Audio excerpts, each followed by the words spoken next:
had some amazing conversations so far this evening and a lot of important but somber issues, but I'm really inspired by all the frontline folks doing all the work, and I'm expecting this conversation to be more of the same. So here with me tonight, I am joined by actress, comedian, but amazing activist, Chelsea Handler. Also, Norvese Flint, the Executive Director of Black Women for Wellness Action Project, and our own Kelly Robinson, the Executive Director for Planned Parenthood Action Fund. So thank you all. It's really nice to see you. Thanks for joining us. I'm excited to talk with you all. As you know, our virtual rally tonight is vote because everything is on the line. Excited to talk to you about reproductive health and reproductive freedom and what it means for the vote this year.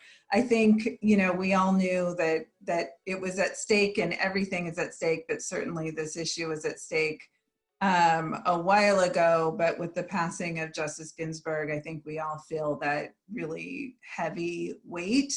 You know, I'm not gonna lie, the confirmation hearings this week has been a lot. I had to have a blankie while I watched them.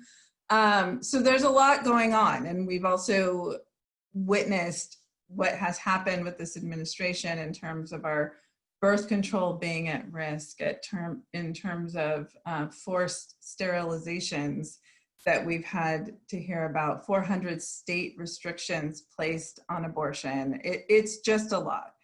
But I think if we can remind everyone tonight how important it is to get out the vote, but also talk about the personal part of it, because I think personal is political. I have 2 daughters. For me, it's really just everything. And I talk about this election, especially with Justice Ginsburg, that hit me was how it affected all of the generations. You know, I say my mom cried the same way that my 30-year-old daughter cried that night, and how it affects me, how it affects my daughter, how it affects my mom. So for each of you, what I want to ask is, what brings you into the fight of reproductive freedom, and what role does voting have in these fights? You know, why are you voting, and why is this important? So we'll start with Chelsea, and thank you again for being here. Well, thank you for having me. It's a pleasure to be in everyone's company. Reproductive rights are about, first of all, equality, gender equality. And I am so passionate about this election and using your voice to be heard, because I think after 2016, women have come together in a way that we haven't seen before.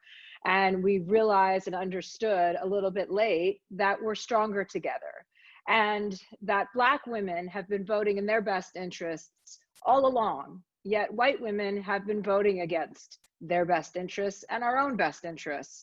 And I think there's a unified front that we've discovered in, you know, the terrible tragedy when Donald Trump was actually elected president.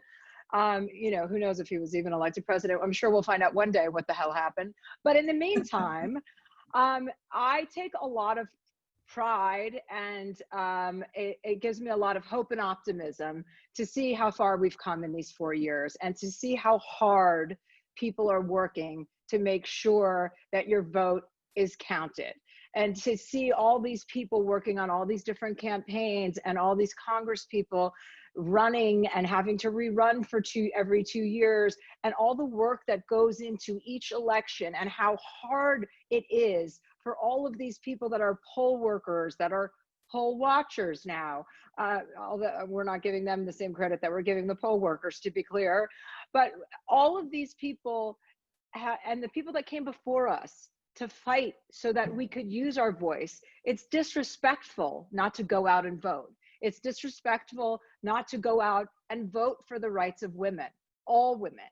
We're all in this together. And I've spoken publicly about my abortions when I was a teenager, and I will never stop talking about it, because 1 in 4 women will have an abortion in their lifetime. So it is imperative that we are banded together for life now, that we all act in each other's best interest. And when you're someone like me, you have a responsibility with a large platform and extra attention. You have a real responsibility to make sure people are aware of all of the issues and to look around at the people that don't look like you and understand where they're coming from and what their lives are like, to not just be insular and not to just think about your life and your family and your kids. Think about the world, think about us as a collective. And, you know, I'm optimistic about November. I mean, I'm scared shitless, but I'm also optimistic and hopeful because I think I think women are coming in hot. Thank you. We so appreciate you. I like to say that we've been training since that first Women's March in 2016. Yeah, for sure. We've been doing the work. So Norbese, same question to you. Yeah, I think about, and when I try to think about like what brings me to this work, I actually don't know like how I could not have ended up in this work. It is so deeply important to the work that, to the lives of Black women and girls, of looking at what reproductive justice is.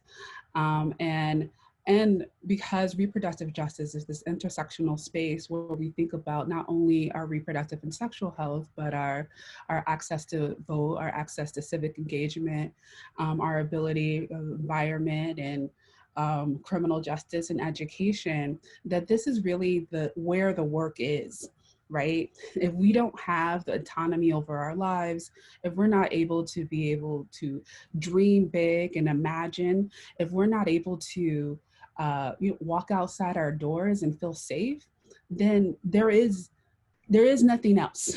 So this work is essentially, for me, is deeply important, but all the work that is, I feel like I don't want to say spiritual work. It is the work that is needed for us to be able to live free and joyful lives. And so when we talk about like what it is for this election, I keep thinking about, I'm a big nerd.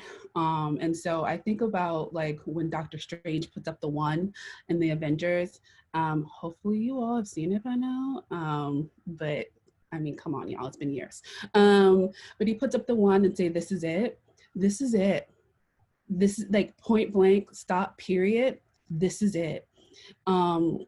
We need to be making sure that we are showing up and showing out because our democracy is on the line, right?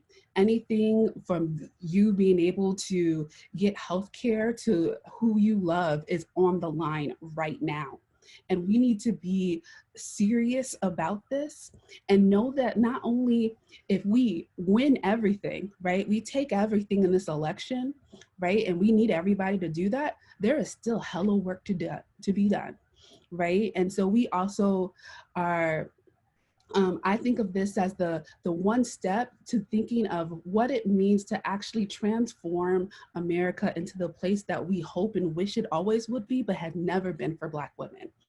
And that is where I am looking at and where I see this election as a transformational spot where we can say, this is where we decided that we would be better, that we would actually look to see what it means for us to be a more perfect union, for us to think about equity in ways that we haven't thought about it before, for us to dream bigger and dream in ways that we have never seen.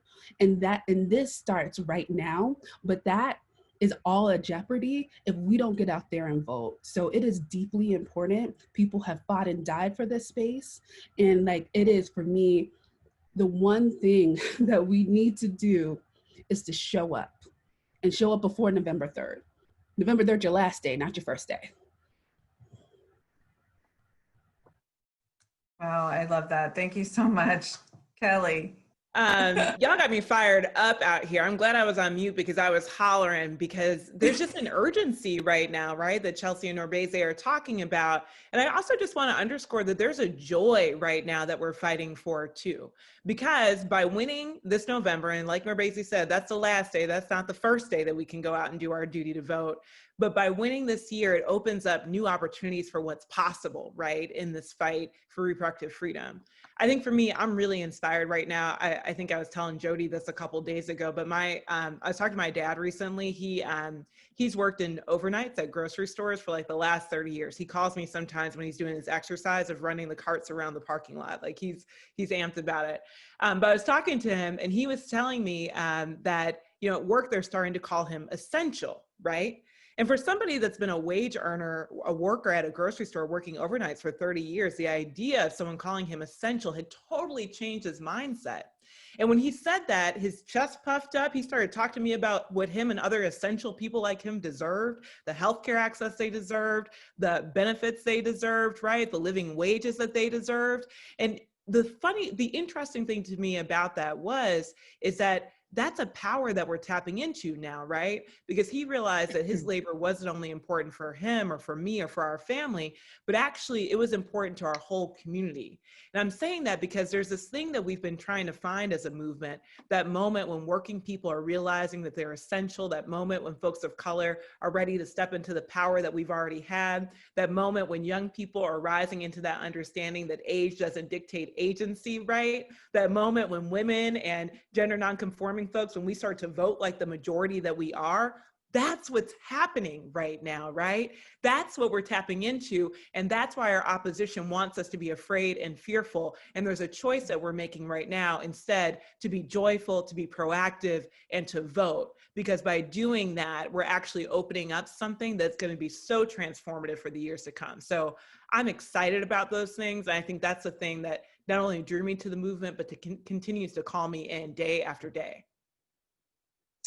You guys are so, I have to tell you, I spend a lot of time being frustrated and times are tough right now. And we're doing the work, which I'm so thankful for. But it's always talking with folks like you, and you're just so inspiring. So I think with the little time we have left, I think that's what's important is bringing that to everyone that's watching, is how everyone can have some hope and inspiration. So I just, with the little time we have left, just leave that as the last question is you are all inspiring to everyone that's listening, but what are you inspired by right now, or what is inspiring you and giving you hope? Chelsea, I'll start that with you. Again, it's you know, it's the kind of unionization of women. It's the coming together of women. It's what happened in the midterms. You know, look what happened in the midterms. Look what we said after we got 2 years of Donald Trump. We said no, and we had so many firsts. The first Muslim American. We had, you know, I mean, the first transgender. I mean, this is a deciding election. There are a lot of white people who are a lot more educated now about what this country was built on, which is Black people. And there are a lot more white people reading books about Black people and the history of Black people in this country, and gaining a better understanding of this system of oppression that has been built and that is still active until we dismantle it.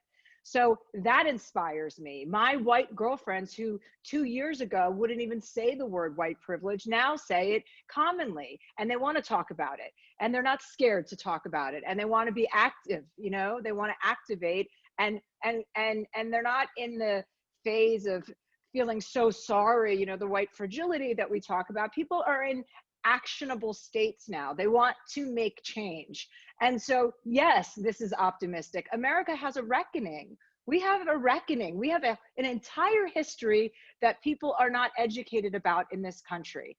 And it's coming, you know, and that's optimistic, because then we can finally be this place called America that was, you know, built on this idea of democracy and freedom, and actually become that, you know, instead of having a history that we kind of talk about and we kind of don't. We have to have a reckoning. We have to have reparations. We have to do better. And this election is going to be that.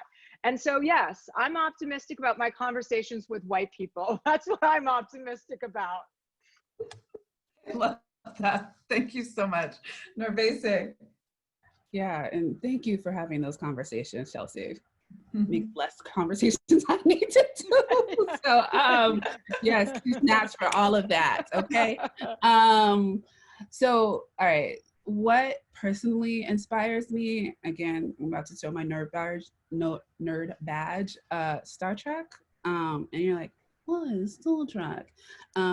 One of my favorite things of watching Star Trek, I'm a Next Generation fan for all the folks who are thinking in their head, um, is that they had figured out how to live together, right?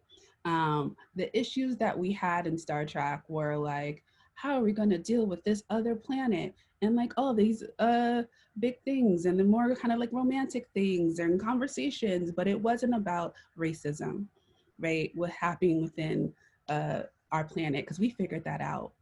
And it gave the ability to also have folks be who they are.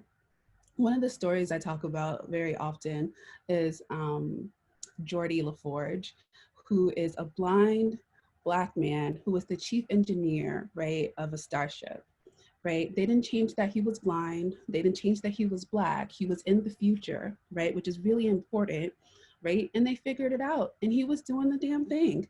And so that is what inspires me every day, that I know that we can be better and we have imagined better than what we are right now, right? And I fight every day to see something that will every day for maybe not me, but generations forward from me down the road, be able to see and feel and understand joy, that what Kelly was talking about, right? And understand to be able to thrive. And I know the potential for us.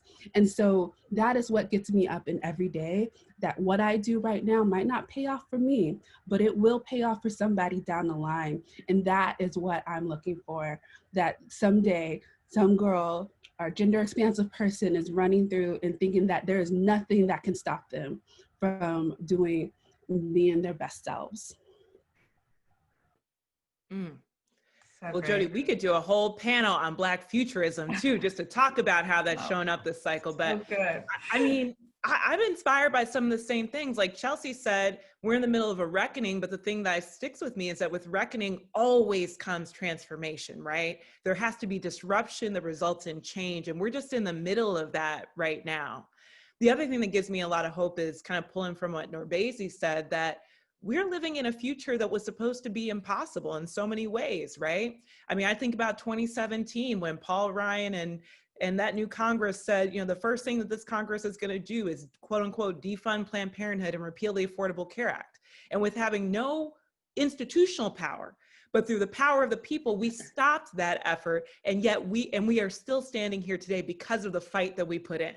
You know, folks were saying, you know, we can't do a basic wage for folks. Yet during the COVID crisis, we sent people the resources that they needed to survive, right? There are things that are happening now that we once thought were impossible just because we're having to reckon through this crisis. So I'm excited by that, because I think the next step of it is for us to get the right people in office that really do speak to the values of the communities that they serve, so that we can proactively get to the change that people need, right? To start to imagine things that are bigger and bolder than any generation could have thought of before. That's what we're fighting for. And the first step, right? It's not the last step. The first step is to make sure that everybody watching does all that they can every day that they can to ensure that they and everyone that they know gets to the polls and votes. And then after that, the fight continues, but it's a more joyful fight. It's one that can really result in freedom for all of us. Oh, thank you all so much. Thank you for using your voices. Thank you for using your platforms to encourage others. Thank you for continuing to talk about gender equity and bodily autonomy. It's just so important. And I love that we're ending tonight on, you know, our message was vote because everything's on the line. I love that this panel took it a little step further and said, no, we're reimagining what is going to be greatness, and we're going to transform these next couple of years into what we want and need it to be. And we're not going to just keep fighting to hold our space. We're going to fight for the futures of everyone. And I love that. And all of us using our power to demand change. It's a great way to end the night. Thank you all so much for being here. And I wish you well in the next couple of weeks and on to victory. So thanks so much. Bye, girls. Bye, everyone. Thank you. Fight win.